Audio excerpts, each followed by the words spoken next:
గౌరవ మంత్రి గారిని సూటిగా ఒక 5-6 ప్రశ్నలు మాత్రమే అడుగుతాను, ఉపోద్ఘాతంలోకి వెళ్ళను అధ్యక్ష.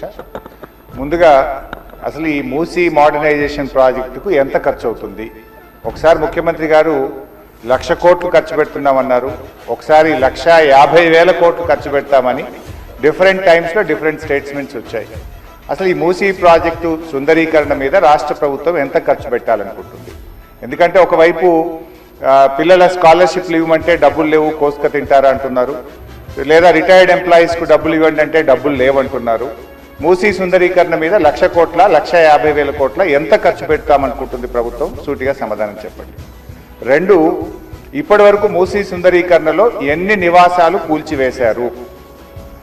ఆ కూల్చివేసిన నివాసాలకు 2013 భూసేకరణ చట్టం కింద పాత ఇండ్లకు కంపెన్సేషన్ ఇచ్చారా, వేజ్ లాస్ ఇచ్చారా, లేదా సింపుల్గా కేసీఆర్ గారు కట్టిన డబుల్ బెడ్రూమ్ ఇళ్లలో అసైన్మెంట్ చేసి పంపారా?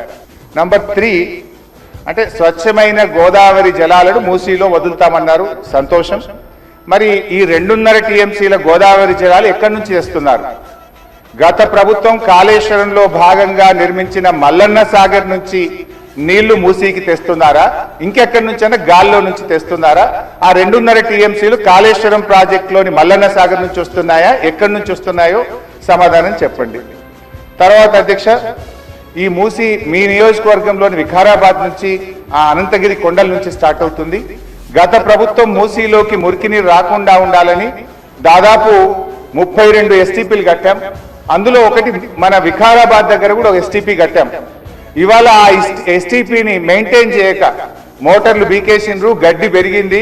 ఆ ఎస్టీపీ ఫంక్షనల్ చేయక వికారాబాద్ మున్సిపాలిటీ మురికి నీరంతా ఈరోజు మనం తాగుతున్న గండిపేట హిమాయత్ సాగర్ లోకి వస్తున్న విషయం ప్రభుత్వం దృష్టికి వచ్చిందా? ఆ ఎస్టీపీని ఎందుకు మెయింటైన్ చేయడం లేదు అని నేను అడుగుతా ఉన్నా.